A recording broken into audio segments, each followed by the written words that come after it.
Pour ceux qui nous écoutent, n'hésitez surtout pas à poser des questions. Cédric relèvera vos questions et je me ferai un plaisir d'y répondre.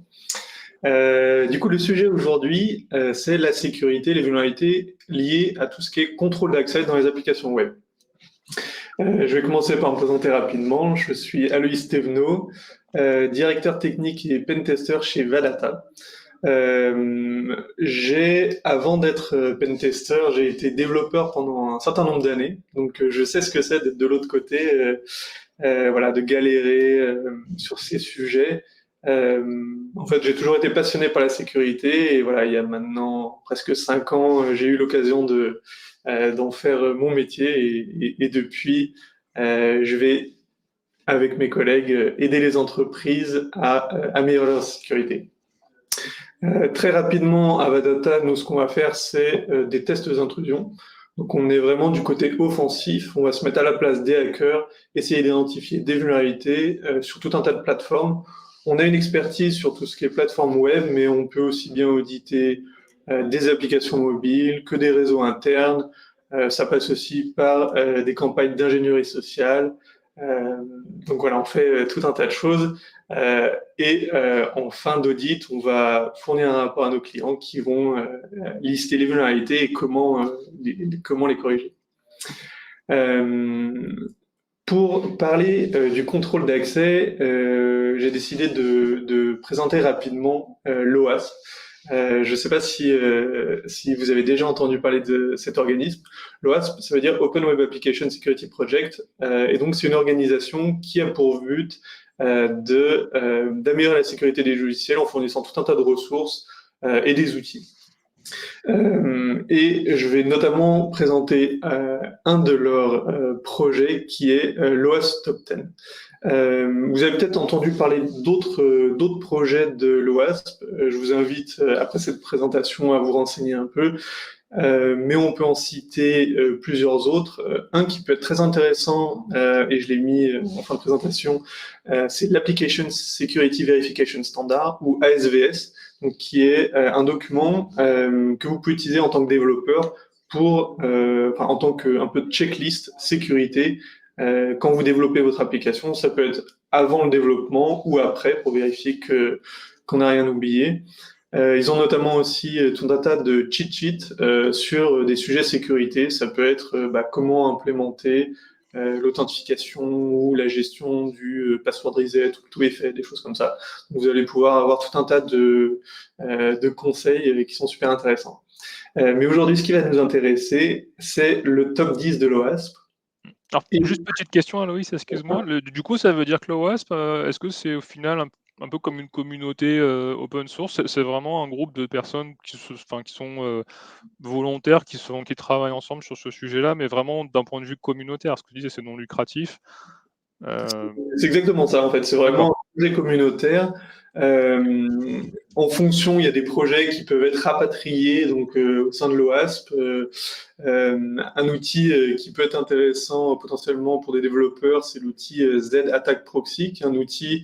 Alors nous, on utilise un autre outil qui est payant pour le coup, mais Zap est un outil gratuit. Et donc voilà, c'est des volontaires qui vont faire de la documentation, développer des outils, améliorer des standards. Et donc, il y a pas mal de choses à prendre qui sont super intéressantes. Ok, ça marche. Et donc, le projet qui nous intéresse aujourd'hui, c'est le top 10 de l'OASP.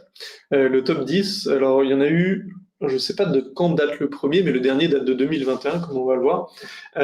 Et en fait, ça va fournir un classement des 10 risques les plus critiques pour la sécurité des applications web. Et ça, c'est assez intéressant puisque on va pouvoir prioriser un peu les actions côté sécurité, hein, aussi bien nous quand on va tester la sécurité d'une application que vous en tant que développeur lorsque vous dites bon bah voilà est-ce que est-ce que j'ai pris en compte au moins les 10 risques les plus importants au sein d'une application.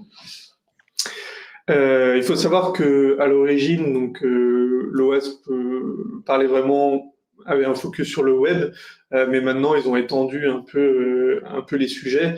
Aujourd'hui, on trouve notamment un top 10 pour le mobile. Donc, si vous développez aussi des applications mobiles, ça peut être intéressant de regarder quels sont les risques liés au mobile. Et je pense qu'il me semble qu'il y en a d'autres, et notamment, je crois qu'il y en a en préparation sur les risques liés au cloud. Donc, ça peut être aussi des choses à investiguer. Un sujet qui est intéressant, donc, c'est de voir un peu où se situent les problèmes de contrôle d'accès dans ce top 10 de l'OASP. Ce qu'on peut voir, c'est que en 2017, donc l'avant-dernier top 10, en top des risques des applications, on avait notamment les injections. Donc dedans, ça va regrouper tout ce qui est injection SQL, cross-site scripting ou XSS. Ça le regroupe maintenant en 2021, mais à l'époque, il y avait une catégorie séparée.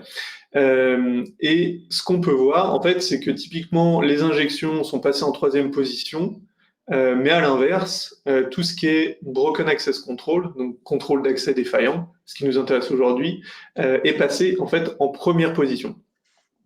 Une des raisons, à mon avis, c'est que le niveau de sécurité, la maturité, on va dire au global, augmente d'année en année. Donc ça, c'est plutôt une bonne nouvelle. Aujourd'hui, lorsqu'on est développeur, c'est rare qu'on commence avec qu'on réinvente la roue. Donc on va se reposer sur tout un tas de librairies, des frameworks. Et aujourd'hui, la plupart des frameworks vont embarquer un ORM, ce qui va réduire le risque d'injection SQL. Tous les frameworks ou la plupart des frameworks front-end aujourd'hui, type React, Angular, Vue, vont avoir des protections qui vont limiter le risque d'injection JavaScript, donc de XSS. Et donc ça fait que typiquement les injections, on en trouve moins. Alors attention, ça ne veut pas dire qu'on n'en trouve plus. Pas plus tard que hier et aujourd'hui, j'ai encore un collègue qui a trouvé des injections SQL dans une application. Les XSS, c'est quelque chose qu'on trouve très très souvent, mais on en trouve moins. Et donc, on se retrouve avec le Broken Access Control en 1re position. Et on va se poser un peu la question de pourquoi. Et ensuite, je vous présenterai un peu les grands types de vulnérabilités, les conseils pour éviter ce genre de choses. Mais avant, on va définir rapidement qu'est-ce que le contrôle d'accès. Le contrôle d'accès, le principe, c'est je veux m'assurer que mes utilisateurs ne peuvent pas faire quelque chose qu'ils ne sont pas censés faire. Et ça, j'enfonce des portes ouvertes, mais c'est très important puisque si il y a un problème de contrôle d'accès, on va avoir un impact sur différentes choses. On peut avoir de la divulgation d'informations, un utilisateur accède à des données auxquelles il ne devrait pas avoir accès. On peut avoir potentiellement de la modification de ces informations. Si on n'empêche pas l'utilisateur de modifier les données, il va être en mesure de modifier les données. Et enfin, on peut même avoir de la destruction d'informations. Et ça, vous pouvez voir donc sur le slide, on a les trois lettres CIA. Ça, c'est un peu les trois grandes catégories de choses qu'on va essayer d'éviter, nous, on va essayer d'empêcher dans la communauté de la sécurité, c'est la confidentialité des données. On va s'assurer de la confidentialité, l'intégrité des données, s'assurer qu'elles ne soient pas modifiées, et enfin la disponibilité. Si la donnée est supprimée, évidemment, on perd en disponibilité. Donc, on voit que le contrôle d'accès peut très vite avoir un impact très important sur la sécurité de l'application. Ça peut aller de quelque chose d'avoir un impact très limité à quelque chose de critique. Dans les applications web, le contrôle d'accès, ça va se reposer sur deux principes. Le premier principe, ça va être l'authentification. Je me connecte sur mon application, je vais fournir un login, un mot de passe, en tout cas le cas classique. Ça permet de savoir qui je suis, donc on identifie l'utilisateur.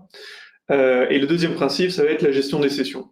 Une fois que l'utilisateur est authentifié, on ne veut pas l'authentifier à chaque fois, donc dans une application classique, on va par exemple se reposer sur un cookie, l'utilisateur fournit son login, son mot de passe, l'application lui donne un cookie, et à chaque fois qu'il va présenter ce cookie, on saura qui il est.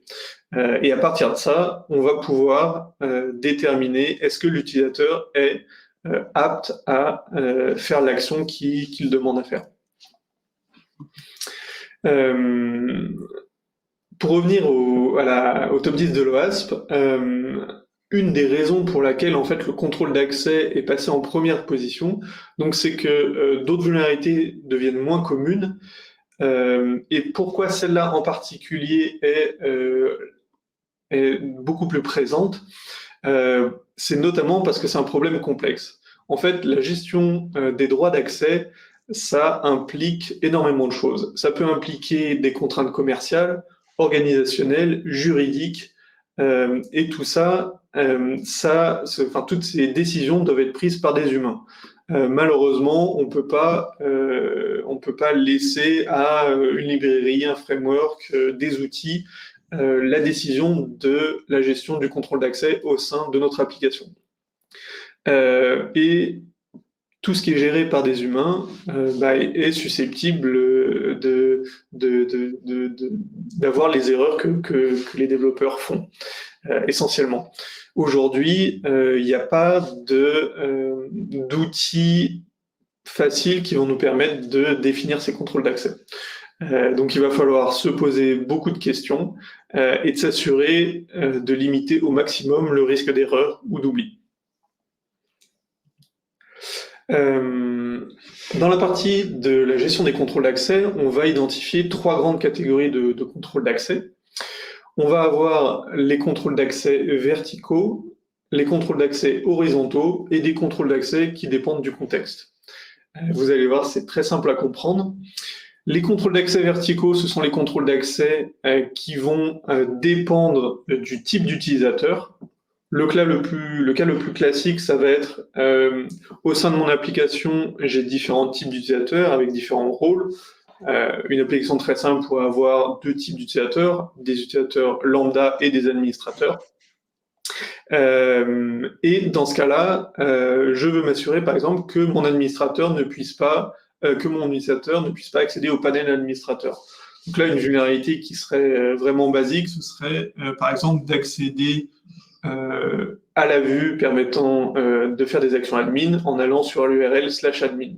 Si là on a un manque de contrôle d'accès et que le simple fait d'aller sur cette URL me permet d'effectuer des actions admin, eh bien on a un contrôle d'accès verticaux qui est manquant. Donc ça c'est le cas assez classique.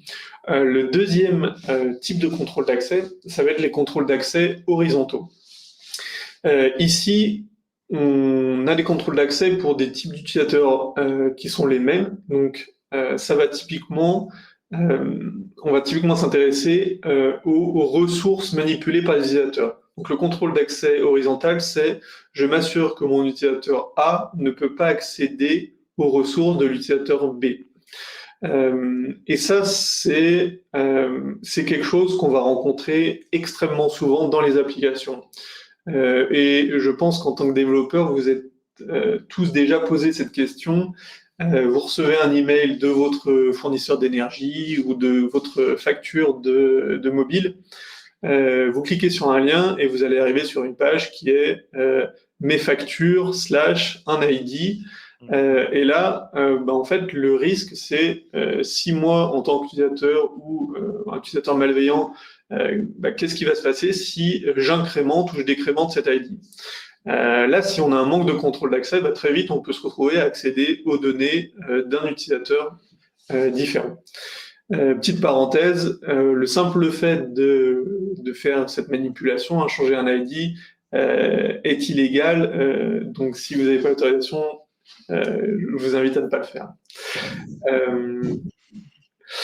Et enfin, donc troisième type de contrôle d'accès, ça va être tout ce qui peut dépendre du contexte. Donc là, ça peut être assez varié. On peut imaginer un cas assez classique où on veut restreindre, par exemple, le panel admin aux utilisateurs qui ont une IP spécifique, qui serait par exemple l'IP des bureaux de l'entreprise qui édite l'application. Donc ça, c'est un contrôle d'accès qui va dépendre du contexte, d'où vient mon utilisateur.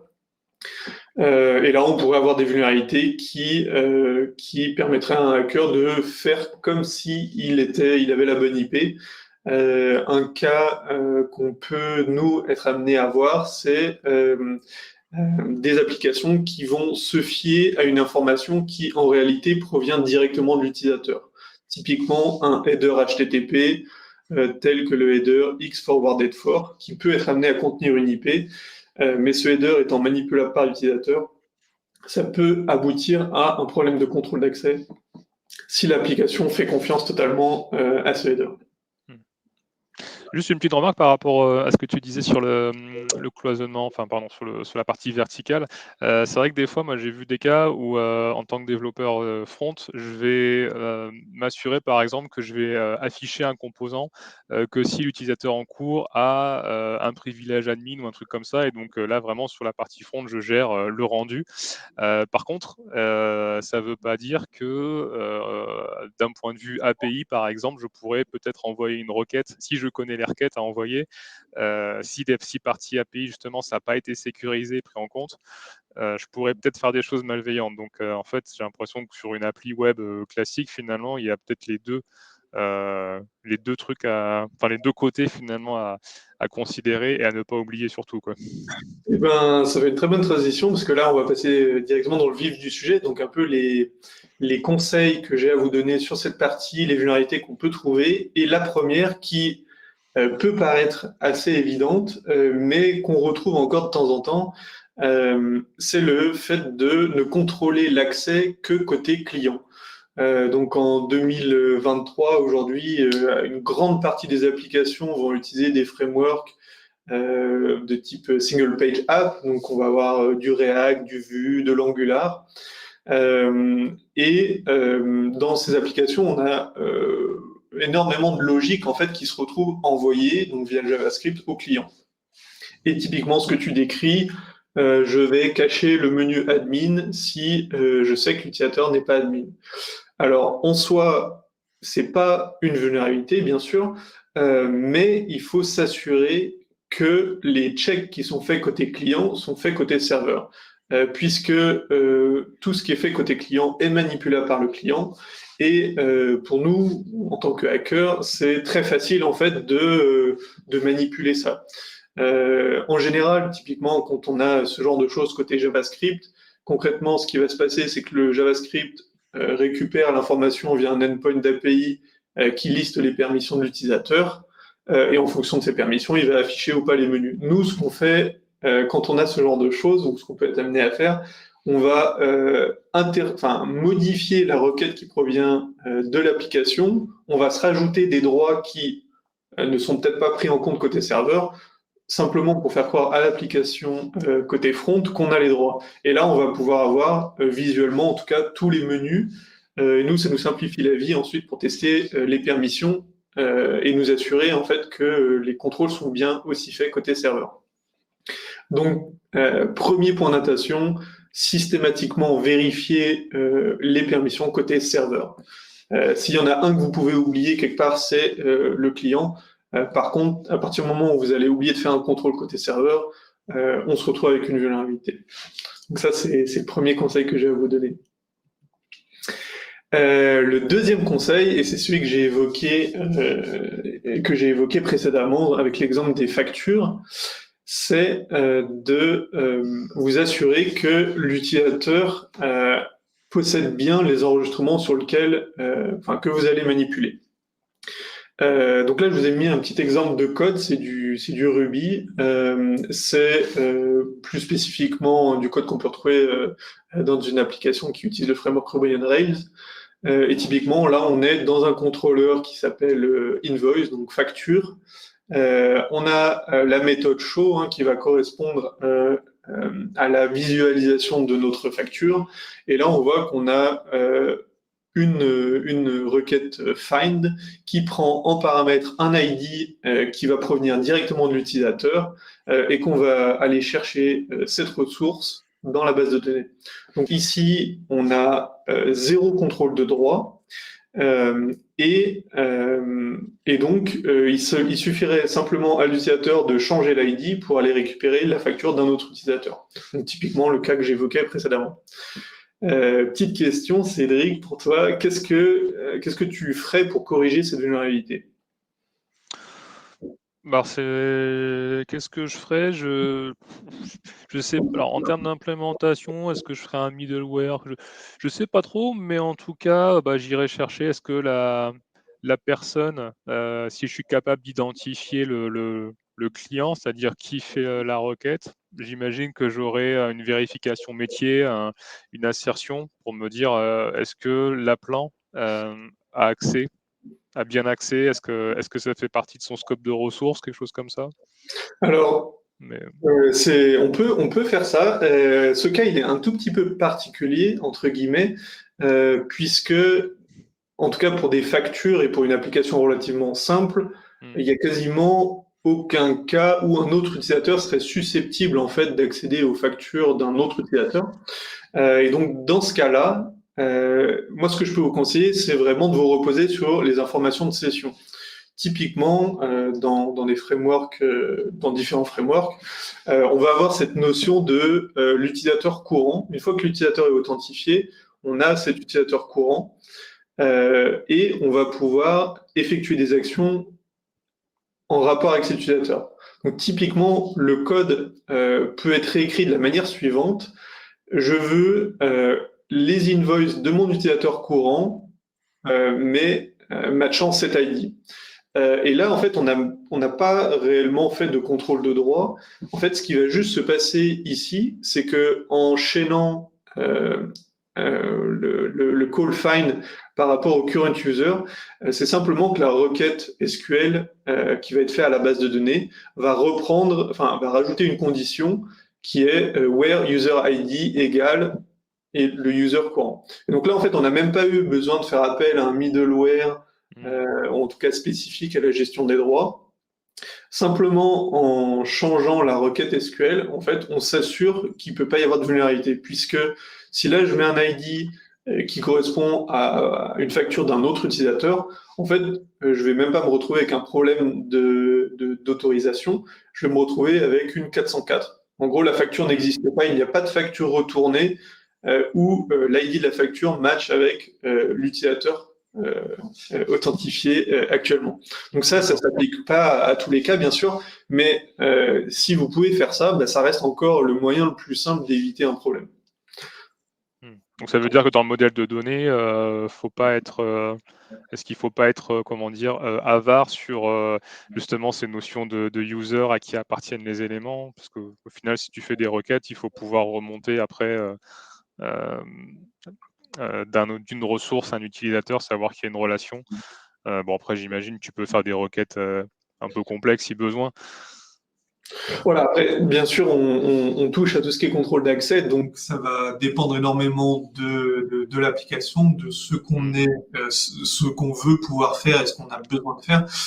Donc, bien sûr, c'est adapté à vos besoins, mais ce cas est, je pense, relativement classique, des ressources qui n'ont pas à être accédées par d'autres personnes. Et dans ces cas-là, en fait, on peut simplement s'assurer qu'on scope sur l'utilisateur.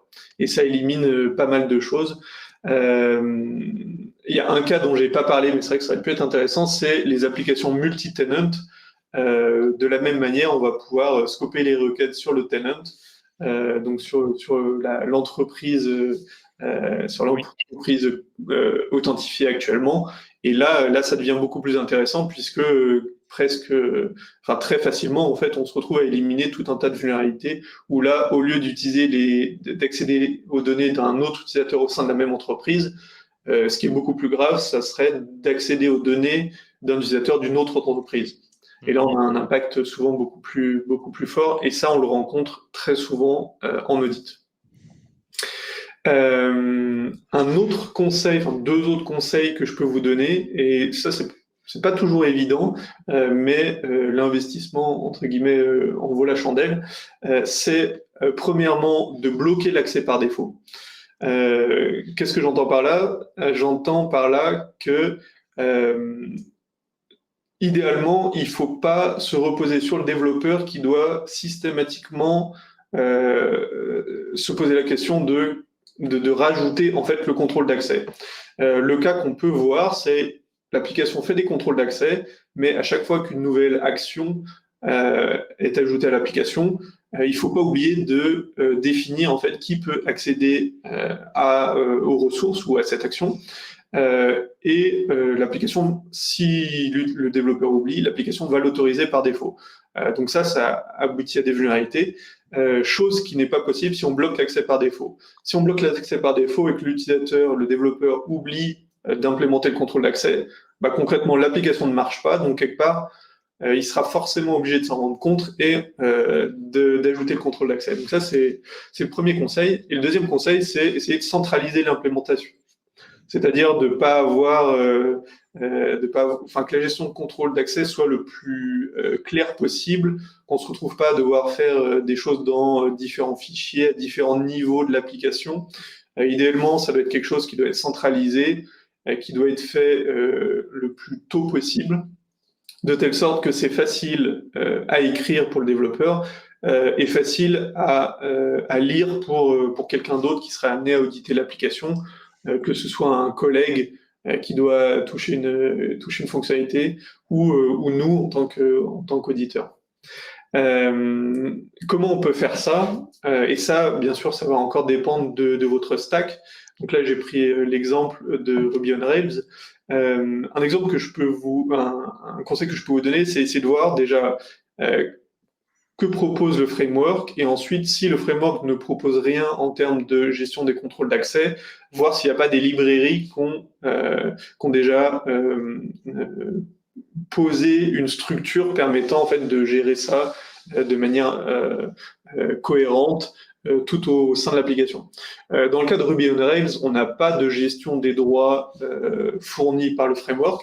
Par contre, on a deux librairies assez connues qui sont Pundit et CanCanCan. Donc là, j'ai pris l'exemple de Pundit. Pundit, en fait, ce qui va permettre, c'est de définir des classes associées à chaque modèle. Donc, on imagine un blog, on va avoir une classe post-policy, et en fait, cette classe, elle va définir qui a le droit de faire telle action. Et on va se retrouver avec du code qui ressemble à ça. Je définis mon action, donc là, on est dans le cas d'une mise à jour d'un post, et je vais dire qui peut mettre à jour donc un utilisateur qui est admin peut mettre à jour, ou alors il faut que l'enregistrement n'ait pas été publié. Donc en gros, un post peut être mis à jour si l'utilisateur est admin, ou alors si le blog post n'a pas encore été publié. Et ça, donc utiliser une librairie de la sorte, ça permet de rendre le fonctionnement du contrôle d'accès assez clair dans l'application. On sait que pour chaque modèle, on va avoir une classe dans un fichier séparé. Le code est très clair, on sait toutes les actions et qui peut le faire, et ça évite les problèmes. Et on va voir que ça évite encore d'autres problèmes, puisque quand on utilise une librairie de ce type, on va aussi pouvoir, par exemple, faire ce que je disais, donc le deny by default. On peut faire en sorte, donc là dans notre cas, que la post policy hérite d'une application policy dont toutes les policies vont hériter. Et dans ce cas-là, on peut dire dans la policy maître que toutes les actions sont non autorisées. C'est-à-dire que si on oublie de définir une action dans une des policies, et ben concrètement, c'est que l'action n'est pas autorisée tout court. Donc là, on ne se retrouve pas avec le risque d'introduire une vulnérabilité au moment du développement, si on oublie tout simplement en fait, de définir qui a accès à cette action. Et petite remarque, petite question plutôt par rapport à justement un point que tu as évoqué juste avant, de ce que vous avez l'habitude de voir, si je prends une équipe de dev classique, une équipe agile avec 5-6 personnes au développement, en face, au sein de l'équipe, tu as des profils type product owner qui définissent là par exemple les besoins sur la gestion des postes, etc. Du coup, c'est un travail souvent qui est fait en concertation entre les profils PO et dev sur définir matrice de permission ou d'autres formalismes. Enfin, est-ce que justement il y a un formalisme qui revient souvent pour que nous, moi en tant que par exemple développeur, quand je vais l'implémenter, j'ai une référence qui soit claire, tu vois, des specs de permission, si je peux appeler ça comme ça. Ou est-ce que alors, c'est une bonne question, mais c'est vrai que ça varie vraiment ouais. du type d'équipe et de l'organisation au sein même des entreprises. Ce que je peux dire, c'est qu'idéalement, et ça vaut en fait pour la sécurité en général, c'est plus on y pense tôt, mieux c'est. Donc, idéalement, ça doit faire partie en fait des specs, hein, et ça paraît évident, mais malheureusement, souvent, ce genre de specs sont entre guillemets tellement évidentes qu'elles sont laissées aux développeurs. Enfin, c'est-à-dire que c'est le développeur qui, au final, lui, fait un peu ce qui lui semble logique. Aussi parce que les personnes qui vont être amenées à décrire les specs pardon, n'ont pas forcément cette notion de typiquement en Rails, on a l'index et je liste toutes les ressources. Le show, c'est je vois une ressource, create update, mais ils n'ont pas forcément ce niveau d'abstraction. Mais idéalement, oui, si on peut fournir aux développeurs cette matrice, ça reste l'idéal. Ouais, mais j'imagine. Ouais. Surtout qu'après, derrière, tu as un point de vue métier, ou même pour les testeurs, la partie QA, c'est pas aussi évident de tester ce genre de choses que vous faites. Typiquement, chez Vadata, quand vous faites vos audits, vous avez vos propres outils et tout. Moi, quand je suis un testeur plus fonctionnel, c'est vrai que j'ai moins cette facilité de vérifier ce genre de comportement, quoi. Exactement. Peut-être qu'on aura le temps un peu, je vous Ouais. montrerai peut-être rapidement un peu comment nous on travaille. Et clairement, c'est une approche très différente entre l'utilisateur qui interagit avec une interface, que le développeur qui lui voit exactement ce qui peut être fait, et nous qui avons un espèce de mix entre les deux, on voit beaucoup de choses et on se rend compte qu'il y a beaucoup de choses qui est manipulable. Ok. Et donc typiquement avec cette librairie, une fois qu'on a défini cette policy, on peut très simplement, en fait, systématiquement checker est-ce que l'utilisateur est autorisé à faire l'action. Donc là, on a toujours dans notre contrôleur post la méthode update. Je récupère mon post avec l'ID qui est passé en paramètre. Donc dans notre cas, typiquement, plusieurs utilisateurs peuvent être amenés à avoir un post. Donc là, on va pas se reposer nécessairement sur le current user, encore que ça pourrait se discuter. Et ensuite, on vérifie est-ce que l'utilisateur est autorisé à mettre à jour en fait le post. Donc là, pour le coup, la librairie, elle sait qu'on est dans le cas d'un update, donc elle va pouvoir aller checker le code qu'on a défini dans notre policy. Et si la personne n'a pas le droit, on va raise une erreur, une exception, et ça, on va pas continuer en fait. Donc là, on a un check qui est très simple à mettre en place, assez clair à lire aussi. Le dernier point en fait qui est intéressant, c'est que on peut aussi s'assurer que on a bien un appel qui est fait à authorize. Donc ici, on a l'appel qui est fait. Si l'appel n'est pas fait et qu'on fait bien les choses, donc comme ici, on aura une erreur. Donc on va forcer le fait qu'on appelle authorize à chaque fois. Donc typiquement ici, dans le cas d'une application Ruby on Rails, comment ça va se passer? On va avoir un contrôleur de base duquel héritent tous les autres contrôleurs. Et ce contrôleur de base va avoir une action qui est effectuée à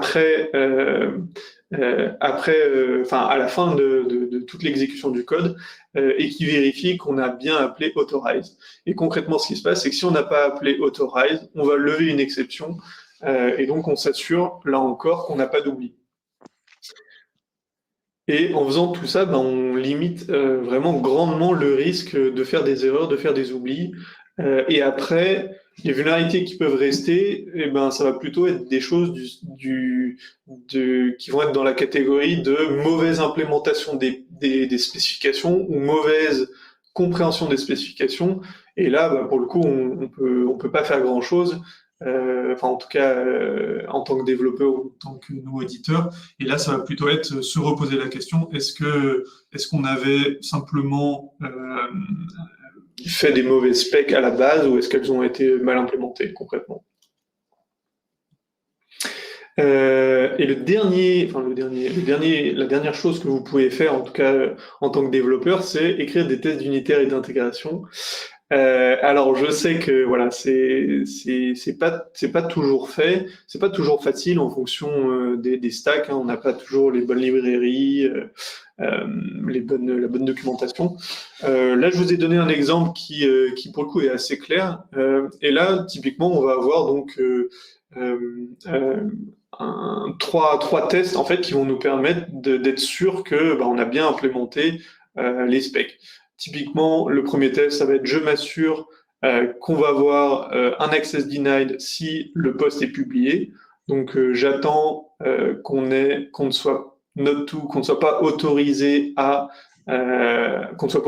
si l'utilisateur n'est pas admin et que le post est publié. Donc là, on a quelque chose qui est assez clair. Et là, on s'assure qu'on a bien décrit notre policy et qu'il n'y a pas quelque chose qu'on ne voit pas qui serait problématique. Dans le deuxième cas, je m'assure qu'on est en mesure de modifier le post si l'utilisateur est admin et que le post est publié. Et enfin, je m'assure que je suis capable de modifier un post qui n'est pas publish, et ce, même si je ne suis pas admin. Donc là, on voit qu'avec des tests unitaires relativement simples, on peut être vraiment serein sur l'implémentation qu'on a fait. Quelque chose que je peux vous recommander si vous n'avez pas forcément cette habitude de test, c'est au moins, lorsque c'est possible, d'écrire des tests de régression. Puisque c'est pas rare en fait que on va faire un audit, on va trouver une vulnérabilité, le client corrige la vulnérabilité et malheureusement il y a une modification qui est faite, un oubli, une ligne qui est supprimée et en fait on va se retrouver avec la même vulnérabilité quelques temps après. Et ça, si on avait une suite de tests, ça serait évité. Donc si vous faites pas des tests systématiquement, si vous n'êtes pas dans cette idée de test-driven development, essayez au moins de faire des tests de régression.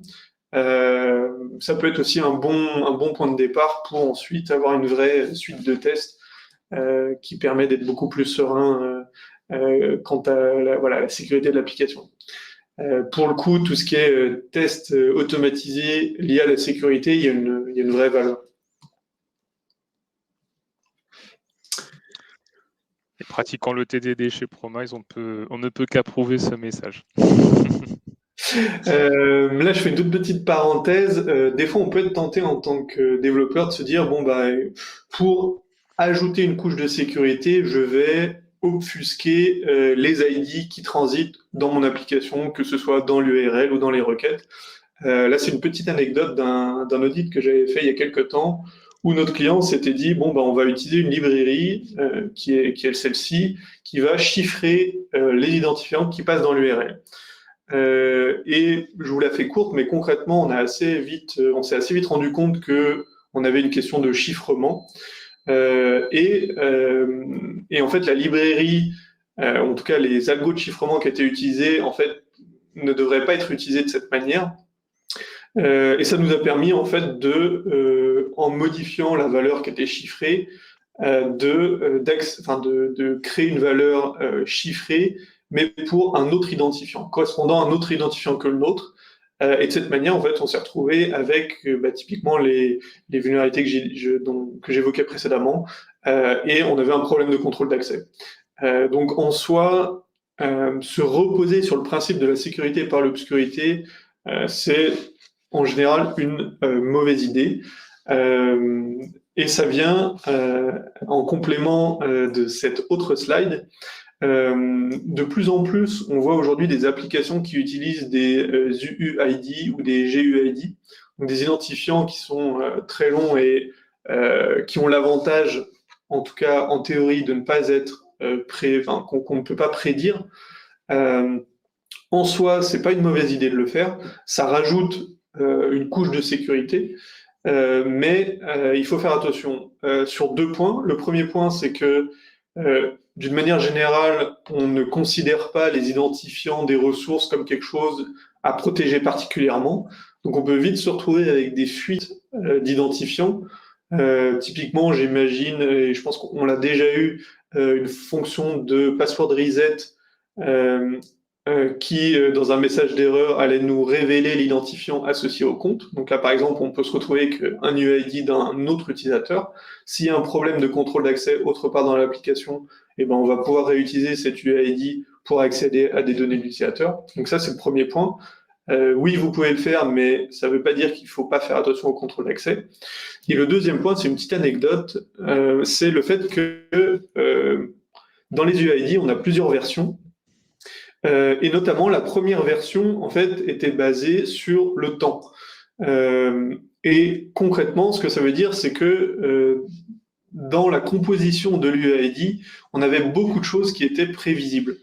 À tel point que, à partir d'un UID, on pouvait relativement facilement déterminer des UID qui pourraient être avant ou après. Donc si on reprend notre exemple de facture, si on a un UID en version 1, on sera en mesure d'avoir quelques milliers de candidats pour des identifiants qui seraient avant ou après. Et si là encore, on a un contrôle d'accès qui est manquant, eh ben, on va pouvoir tomber sur la facture de quelqu'un d'autre s'il n'y a pas de contrôle d'accès autre que la connaissance de cette UID. Donc, c'est pas plus mal d'utiliser des UID pour accéder aux ressources. Par contre, ça ne doit pas être le seul contrôle d'accès. Et si c'est le cas pour une raison bien spécifique, vous assurez que cet UID devient effectivement un secret et qu'il doit en aucun cas fuiter via d'autres mécanismes. Dans les cas qu'on remarque aussi souvent, c'est un manque de rate limiting dans les applications. Donc ça, c'est assez compréhensible puisque le rate limiting, c'est un sujet qui est difficile, notamment sur la question de quelle limite on va appliquer à notre application. Malheureusement, il n'y a pas de bonne réponse à ce niveau-là. Ça va vraiment dépendre de vos types d'utilisateurs, du nombre d'utilisateurs, en fait de tout un tas de choses. Mais par contre, il y a quand même une question à se poser sur notamment tout ce qui est endpoint sensible, tel que l'endpoint de login, de password reset, tous les endpoints qui sont susceptibles d'effectuer un traitement potentiellement lourd pour l'application, puisque quelqu'un qui abuserait de cette feature pourrait en fait mettre à genoux le système s'il n'y a pas d'autres précautions qui sont prises. Donc, je vous invite fortement à essayer de voir quelles solutions vous pouvez mettre en place pour avoir du rate limiting. Idéalement, un rate limiting qui va être au niveau de l'application elle-même et que vous allez pouvoir configurer par endpoint pour vraiment avoir une granularité assez fine sur quelles sont les fonctionnalités et typiquement dans l'exemple que je donne ici, donc c'est encore du Ruby, c'est une gem, une librairie qui s'appelle Rakatak et on va pouvoir assez facilement définir du rate limit pour des endpoints. Typiquement, là, on va dire je veux pas que le login soit accédé plus de 5 fois dans une tranche de 20 secondes, ce qui limite un peu le risque. Et après, ça peut aller beaucoup plus loin. Là, on a un autre exemple où là, pareil, on veut limiter le login, mais là, on va aussi limiter en fait en fonction de l'email qui est envoyé, pour vraiment le faire par compte et éviter des brute force un peu spécifiques. Là encore, il faut se poser des questions. En fonction du type d'application, ça peut poser d'autres problèmes, mais en général, c'est une bonne chose. Le rate limiting, c'est bien. Si on fait que du rate limiting sans monitoring, ça a relativement peu de valeur. Je peux vous donner l'exemple d'un audit qu'on a fait récemment. C'était une application SaaS utilisée par des milliers d'utilisateurs. On avait trouvé une fuite de données, donc des centaines de comptes, pour le coup, d'utilisateurs finaux de l'application, et dont un grand nombre qui fonctionnait. Donc nous, on a pris cette fuite de données, on a regardé on a automatisé le login et on a remarqué, en fait, on a testé quelque chose comme 500 comptes et on a remarqué que sur les 500 comptes, il y en a 200 qui étaient valides. En soi, là, ce qui était problématique, c'est que l'entreprise n'avait pas du tout détecté qu'on avait fait ça. Idéalement, une application devrait avoir du monitoring et de s'apercevoir que une seule IP a tenté de se connecter sur 500 comptes différents en un temps très court. Et ça, c'est des choses qu'on va pouvoir mettre en place avec du rate limiting qu'on va associer à du monitoring. Donc typiquement, dès que le rate limiting est dépassé, j'envoie une alerte, un mail à l'équipe de dev, sur Slack, ce que vous voulez. Et là, ça peut alerter sur quelque chose qui est en train de se passer, qui est anormal. Et on va pouvoir peut-être faire une action, bloquer l'IP, modifier un peu le rate limiting. En tout cas, on est conscient qu'il y a quelque chose d'anormal qui se passe. Donc, ça, c'est vraiment, c'est un point c'est vrai qui est hyper important parce qu'on imagine bien, demain, tu as un client qui vient moi en tant qu'éditeur, par exemple, j'ai un client qui me dit, j'ai l'impression qu'on a des données qui ont fuité, regardez, on a des éléments dans Promise qui sont rendus publics, qui c'est qui a accédé, quand, à quel moment, si on n'a pas de trace de logging monitoring, je me sens bête, quoi. Je suis incapable de donner un élément de réponse. Alors après, voilà, c'est un sujet à part entière. Comme tu dis, c'est en fait au-delà du rate limiting, hein, c'est un sujet qui est très important et dans le top 10. Alors je sais plus à quelle position il est, mais il est dans le top 10. Oui. Et c'est quelque chose d'important, c'est-à-dire voilà, qui fait quoi quand. Pour être en mesure de répondre à ce type de questions, évaluer l'impact d'une potentielle vulnérabilité, c'est extrêmement important et ça a beaucoup de valeur. Un cas qui s'applique à Ruby on Rails, mais pas que, hein, on retrouve le même type de problème côté Node ou en Java. C'est une vulnérabilité qu'on va appeler le mass assignment. Alors des fois, elle peut avoir d'autres noms. On peut parler en PHP, des fois on appelle ça object injection. En Java, en .NET, on peut parler d'auto-binding.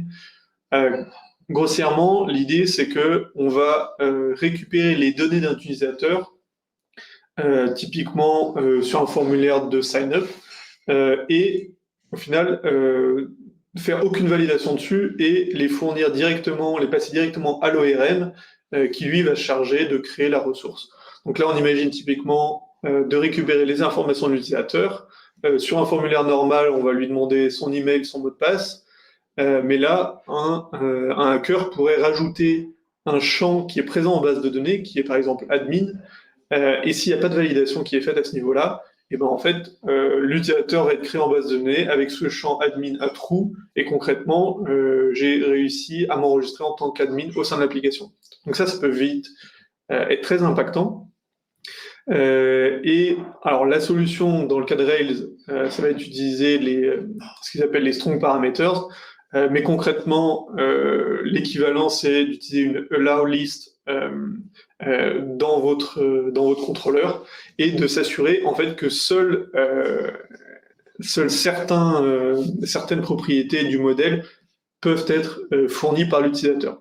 Donc typiquement, là, on va dire mon utilisateur peut être créé avec les paramètres fournis par l'utilisateur, mais je ne permets que le prénom, le nom et l'email, par exemple. Et on s'assure que d'autres propriétés, telles que le rôle, par exemple, ne puissent pas être modifiées. Et enfin, quelque chose qui est très important, c'est cette idée, ce principe qu'on appelle le principe de moindre privilège. Là, je vous ai donné un exemple qui s'éloigne un tout petit peu de l'application web, mais pas tant que ça.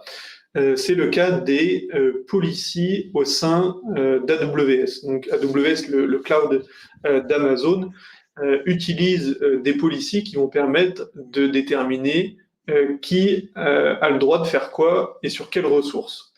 Alors, je ne sais pas si beaucoup d'entre vous ont déjà été amenés à travailler avec Amazon, mais on peut très vite être amené à ne pas comprendre pourquoi concrètement quelque chose ne marche pas et se dire bon, écoute, mon serveur, il a besoin de stocker des choses sur S3. Ce que je vais faire, c'est que je vais lui dire je vais mettre une policy que je vais attacher à mon serveur web, en gros, qui lui donne l'autorisation d'effectuer toutes les actions liées à S3 sur toutes les ressources.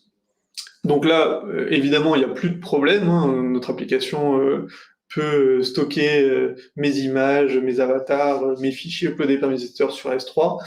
Mais là, ça pose un autre problème, c'est que si une vulnérabilité permet, par exemple, l'exécution de code, ou en tout cas d'avoir des secrets Amazon, et ben, le hacker ou l'utilisateur malveillant va être en mesure, en fait, d'aller chercher des données sur l'ensemble des buckets, donc des environnements de stockage S3 de l'entreprise, et pas seulement le bucket qui correspond à cette application web.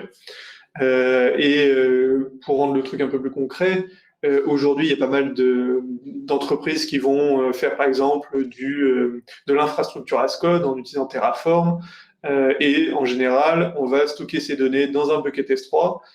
Et là, on peut partir d'une application web vulnérable à je compromets la totalité de l'infrastructure Amazon de l'entreprise. Et ça, on le retrouve malheureusement assez souvent, puisque c'est toujours, ça demande un peu de réflexion et un peu de temps pour définir précisément ces policies et s'assurer qu'on ne demande pas plus de droits que nécessaire. Donc là, typiquement, un contrôle d'accès qui serait déjà beaucoup, beaucoup mieux, c'est j'autorise la possibilité au serveur web de modifier, enfin, d'écrire et de récupérer des objets dans un bucket S3 très spécifique. Donc là, on limite déjà au maximum les actions que peut faire l'application. Le principe de point de privilège, donc là j'ai donné un exemple dans le cadre de AWS, mais ça s'applique aussi bien aux permissions au sein de votre application. Vous pouvez bien vous assurer que dans les rôles, vous ne donnez pas plus de permissions que nécessaire. J'ai terminé pour voilà, ce petit florilège de vulnérabilités bonnes pratiques. En termes de ressources, je vous propose, je vous invite à aller regarder notamment le projet de cheat sheet de l'OASP. Ils ont notamment une cheat sheet sur la gestion des autorisations. Je vous invite aussi à consulter donc l'Application Security Verification Standard, donc ASVS. Là, vous allez trouver, alors ça va bien au-delà du contrôle d'accès, hein, mais ça va sur tout ce qui est sécurité, mais c'est quelque chose qui est très digeste et qui peut vous donner des pistes de réflexion sur comment améliorer la sécurité de vos applications web.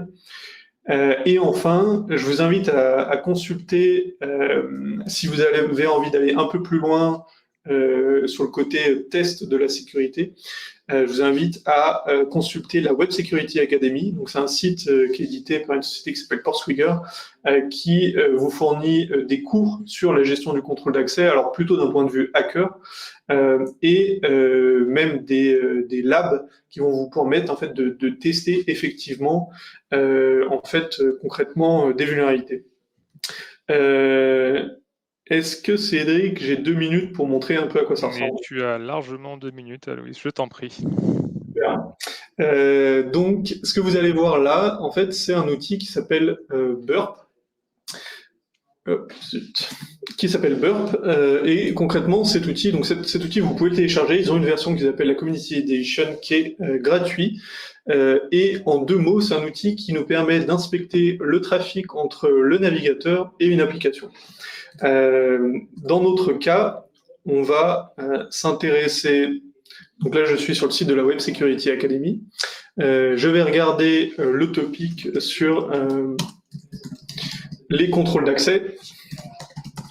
Donc, comme vous pouvez le voir, ils ont tout un cours. Donc, ils vous expliquent tout ce qui est. Donc là, les IDOR, c'est typiquement les problèmes de contrôle d'accès horizontaux. Ils expliquent comment ça marche et il y a un petit lab qui va vous permettre de pratiquer un peu d'un point de vue attaquant. Donc là, si je lance le lab, on me dit il va falloir que je récupère le mot de passe de l'utilisateur Carlos et que je m'authentifie sur son compte. Si j'accède au lab, je vais me retrouver avec une application. Ah, c'est l'effet démo. Yes. Je me retrouve avec une application. Une application, donc c'est concrètement un webshop. On voit qu'on a des produits, mon compte et un live chat. Typiquement, je peux chatter avec quelqu'un. Et là, on peut voir, enfin là c'était pour montrer un peu le fait que en tant qu'utilisateur, on n'a pas d'ID qui se balade dans l'URL, il n'y a rien vraiment de directement hackable, entre guillemets. Si je reviens à notre vue hacker, entre guillemets, concrètement, à quoi ça ressemble? Et ben nous, en fait, on voit en fait toutes les requêtes. Donc de la même manière un peu que vous pourriez l'avoir dans la console de développeur web de Chrome. Et ben nous on l'a, mais avec une interface un peu plus poussée, et on va pouvoir analyser chaque requête. Donc la requête à gauche, la réponse à droite, et ensuite tenter de la manipuler. Ce qu'on voit, ce qui est intéressant de voir aussi, c'est qu'en gros, tout ce qui est à gauche de mon écran, donc tout ce qui fait partie de la requête, quasiment tout, est manipulable.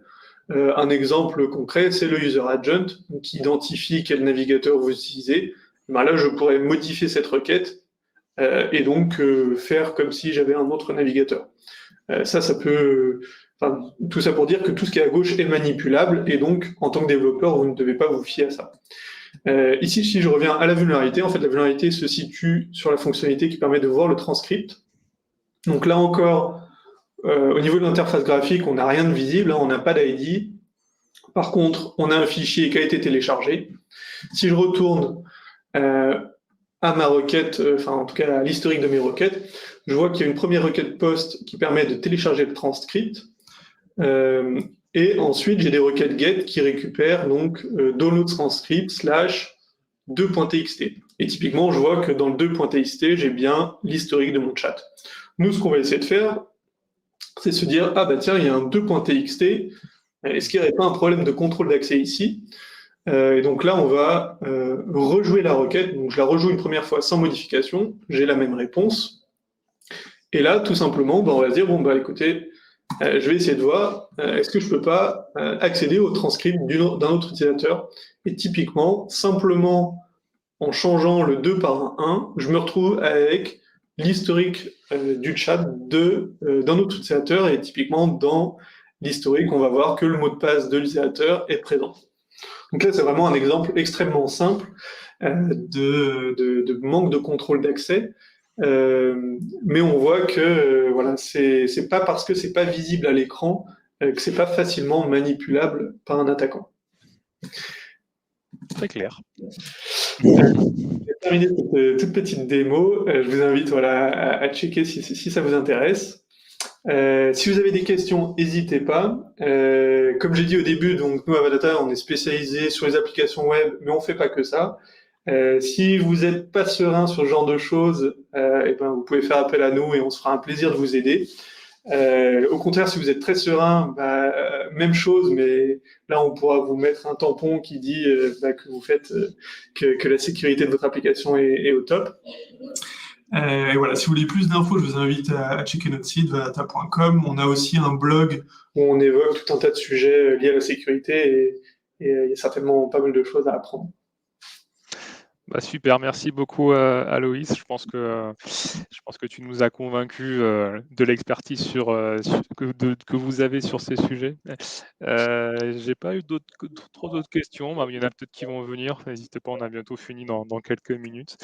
En tout cas, très clair. Et effectivement, la petite démo, c'est intéressant parce qu'en fait, on voit que finalement, faire entre guillemets du hacking, c'est pas entre guillemets compliqué dans le sens où si on a les bons outils et qu'on sait comment ça marche, on peut commencer soi-même à trouver des failles sans forcément avoir une grosse expertise.